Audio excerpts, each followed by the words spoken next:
老友記，你覺唔覺得呢世人最難贏嘅嗰場局，唔係喺葡京嗰張百家樂台上面，而係喺你自己屋企張食飯台度？我做咗一世莊家，見過無數人輸到損手爛腳，成副身家一鋪清袋，跪喺地下嗌救命。亦都見過好多人瞓身一鋪，反敗為勝，笑住行出道場。輸贏兩個字，我睇得比邊個都通透。但係如果一個人老咗，發覺仔女同你講嘢嘅語氣變咗，眼神入面冇咗份敬重，甚至嫌你老嫌你煩，嗰種心入面嘅滋味，真係比輸咗幾十個億仲難受。錢輸咗總可以搏翻一鋪清袋之後翻本嘅古仔，我見得多。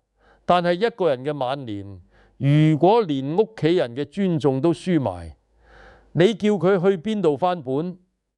我由當年住板間房嘅窮細路，行到今日呢個位，睇盡富貴喜樂。細個嗰陣，我一家幾口逼喺一個板間房度，冬天冷到失震，夏天熱到成身汗。但係嗰陣時，屋企人之間嘅感情反而簡單直接，唔使講咁多大道理。到後尾我發咗達，有錢有面有地位，好多老友記就以為我咁有本事，仔女自然會聽話，自然會孝順，自然會敬重。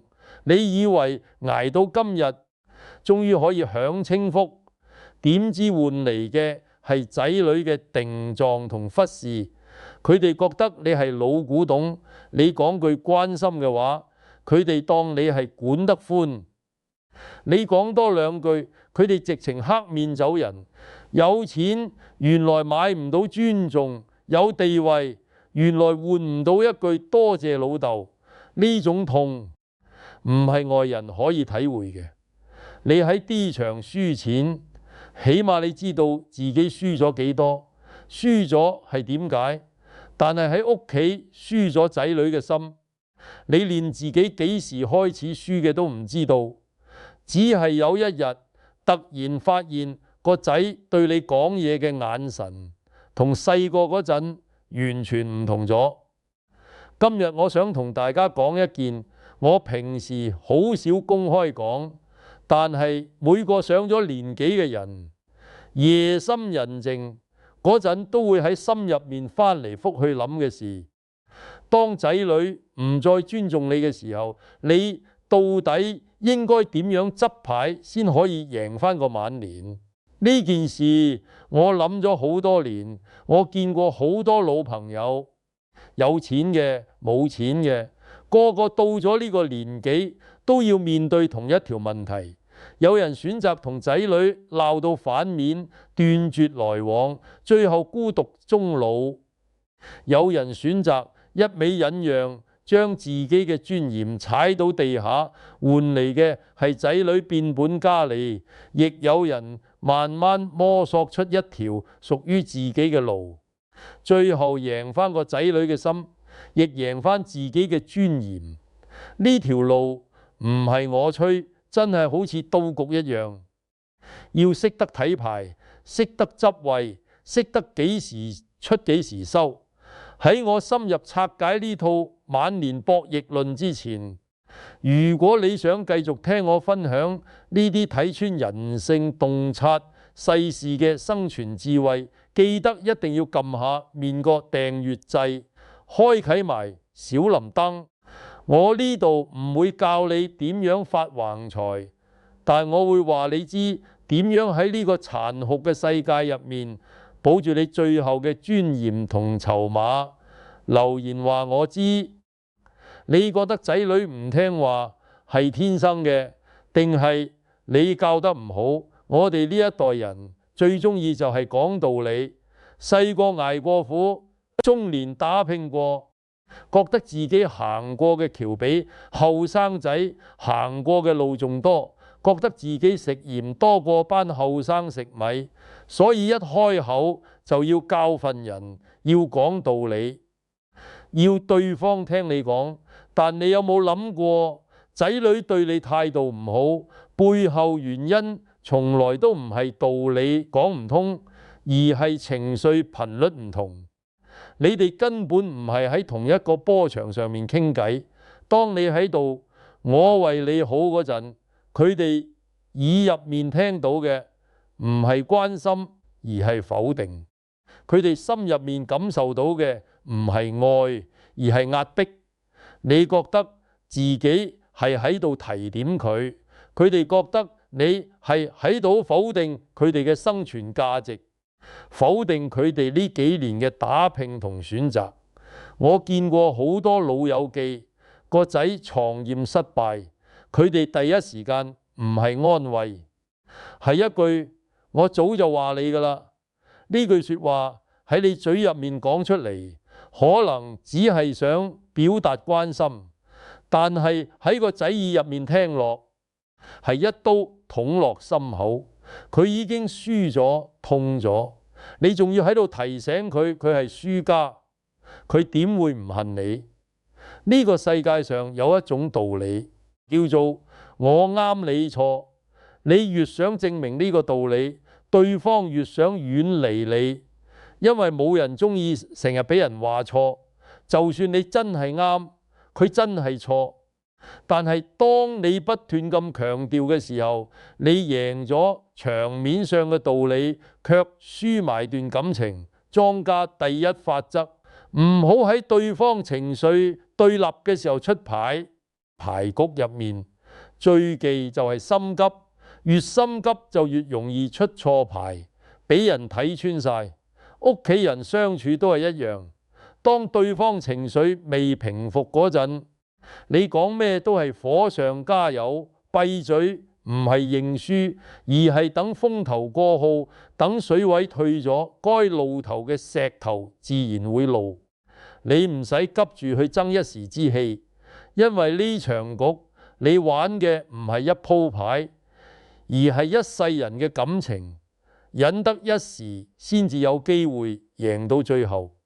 我喺鬥桌旁邊坐咗幾十年，見過最多嘅一種輸家，就係越輸越躁嘅嗰種人。輸幾鋪之後，開始拍台，開始鬧人，開始遷怒身邊嘅人，最後往往輸得最貼底，因為佢已經連判斷力都冇埋。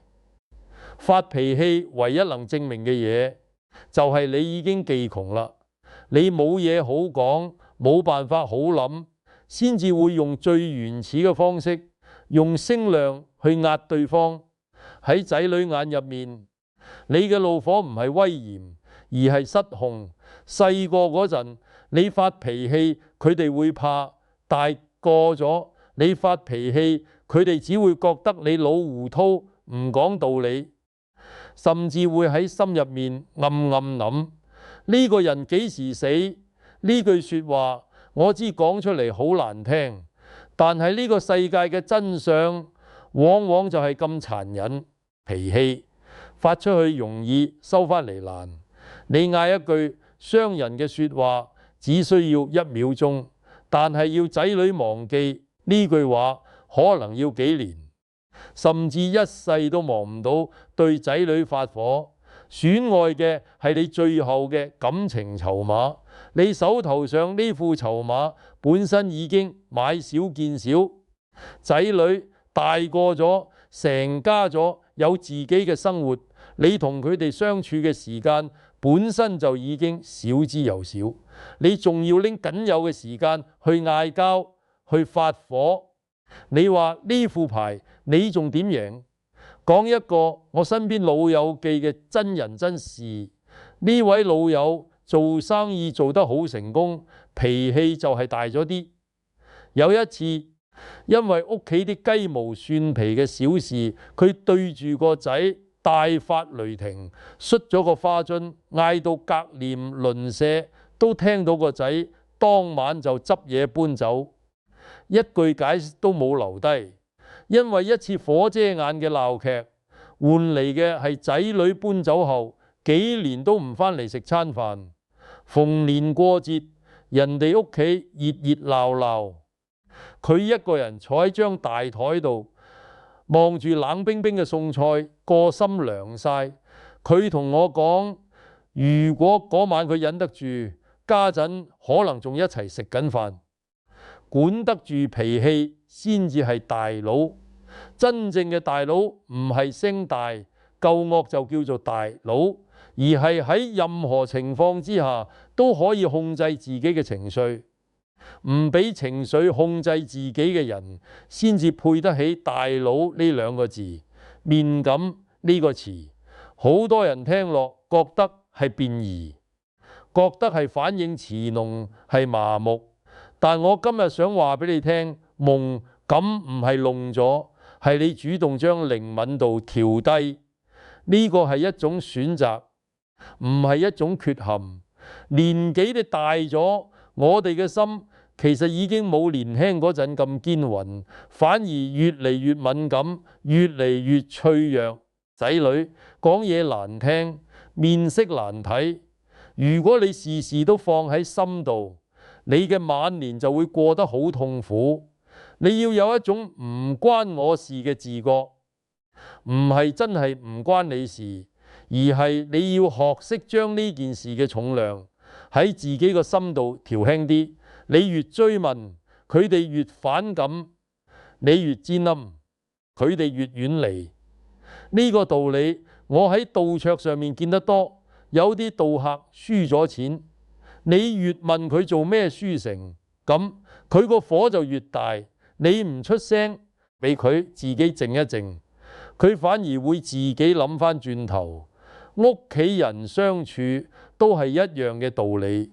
仔女心情唔好，講句衝口而出嘅說話，你當佢冇講過，佢反而會自己覺得唔好意思。你揪住唔放，追住佢問到底做咩咁講嘢，佢只會越講越僵，最後兩個人都傷得更深。如果你咩都唔做，當冇事發生，佢哋反而會覺得一拳打咗落棉花度，自己都會覺得唔好意思。呢個就係老子講嘅無為而無不為。老子呢句說話，我年輕嗰陣唔明，覺得咁樣咪即係任人魚肉。到我行過大半世人，先明白真正嘅強者唔係事事都要爭贏，而係識得幾時退幾時收，用一種睇似柔軟嘅方式去化解硬碰硬帶嚟嘅傷害。你唔使樣樣嘢都要贏返嗰口氣，因為你贏咗嗰口氣，卻輸咗成段感情，呢盤數點計都唔划算。喺呢部分結束嘅時候，插入第二次互動。你身邊有冇嗰種成日為仔女操心到病嘅朋友？將呢條片轉發俾佢，等佢一齊學點樣夢感。好多人退休之後，將成副精力放晒喺仔女孫輩身上，將情緒撩控器交咗俾人哋。你嘅開心唔開心，完全靠仔女嗰句話、嗰個電話、嗰次探望嚟決定。仔女得閒返嚟食餐飯，你就開心到成晚瞓唔着；仔女忙到冇時間返嚟，你就成日喺度發吽癟，越諗越唔開心。你要明白，一個人喺最在乎嘅時候，最容易被傷害。你將全部籌碼壓晒喺一個人身上，佢隨便一個舉動都足以令你大起大落。呢個喺D桌上面係最忌眼嘅一件事。雞蛋唔可以放晒喺一個籃度，人生都係一樣嘅道理。你唔可以將自己晚年嘅幸福完全交託喺仔女手上，因為佢哋有自己嘅事業、自己嘅家庭、自己嘅生活，佢哋唔可能好似細個嗰陣咁成日圍住你轉。你將全部希望寄託喺佢哋度，最後失望嘅只會係自己。去培養一個愛好，去交幾個真心朋友，去學啲新嘢，學下畫畫，學下唱歌，學下跳舞，甚至學下用手機影相剪片都好。呢啲嘢睇落好少，但係佢哋會慢慢填補返你心入面嗰個因為仔女疏遠而留低嘅空洞。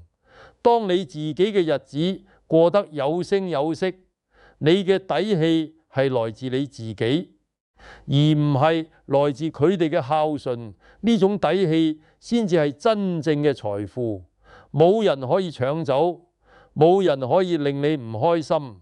我認識一班老友記，退咗休之後夾埋一齊學攝影，成日周圍去影相，仲喺網上開咗個群組分享作品。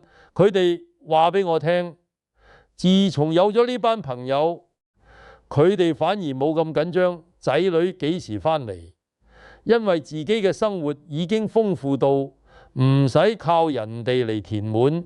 奇妙嘅係，佢哋嘅仔女見到老豆老母咁精彩咁開心，反而更加想主動返嚟探佢哋，因為冇人鍾意成日聽人喊苦喊忽，但係人人都鍾意親近一個活得開心、活得精彩嘅人。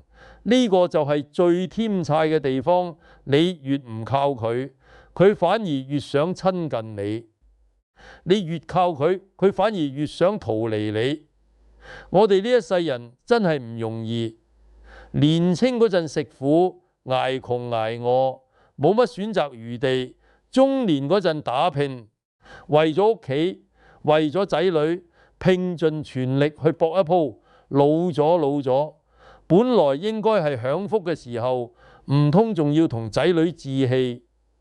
喺屋企呢個本應最溫暖嘅地方，繼續打緊一場你死我活嘅牌局，真係唔值得。我行過嘅路，見過嘅人，輸過嘅，贏過嘅，加埋幾十年嘅光陰，濃縮成3句說話送俾大家。第一，仔女係你嘅修行，唔係你嘅仇人。佢哋嘅出現唔係嚟討債嘅，係嚟教你點樣放低執着，點樣學識愛得更加成熟，更加冇條件。你同佢哋之間嘅摩擦，其實係一場修行，磨嘅唔係佢哋，係你自己嗰顆浮躁嘅失心。第二，唔講道理係留後路，唔係認輸。有啲人以為忍讓，以為唔爭 T 就係冇用，就係認輸。但係我今日話俾你聽，真正有智慧嘅人唔會事事都要爭贏，因為佢哋知道留返一條後路俾對方，其實係留返一條後路俾自己。呢盤數唔係眼前嘅輸贏，係一世人嘅感情帳。第三，練感係練出嚟嘅修養，冇人一出世就識得夢感。呢種能力係喺一次又一次嘅忍耐，一次又一次嘅自我調節之中，慢慢磨練出嚟嘅。你今日聽完我呢番說話，可能未必即刻做得到，但係只要你肯開始練習，慢慢咁你會發現，你嘅心真係可以變得更加強大，更加自在。把心放寬啲，把耳仔關緊啲，把眼睛瞓埋啲。呢個世界上除咗生死，其餘都係世事。你今日同仔女嗌嘅嗰句嘴，過多10年，你可能連原因都記唔起。但係你哋之間嘅感情，如果因為呢啲世事而破裂，就真係得不償失。想獲得某樣東西，最可靠嘅辦法就係讓自己配得上他。想資產翻倍，要先有棄財富嘅心態，唔係贏一鋪就衝昏頭腦，輸一鋪就一蹶不振。想仔女尊重，要先有讓自己活得精彩嘅能力，唔係靠嗌，唔係靠鬧，唔係靠道理去換取。而係靠你自己活得有尊嚴、有姿態、有生活，自然會贏返佢哋嘅敬重。呢場人生最後嘅局，莊家真係你自己。點樣執牌，點樣出牌，幾時收手，幾時再搏，全部都喺你手上。輸贏唔係睇天，係睇你自己嘅修養同智慧。如果你覺得今日呢番話對你有啟發，請幫我3個忙。第一，俾個 like；第二，將影片分享俾你覺得最需要叫醒嘅朋友；第三，留言區話我知仔女邊句說話最傷你心，我會喺度等埋你。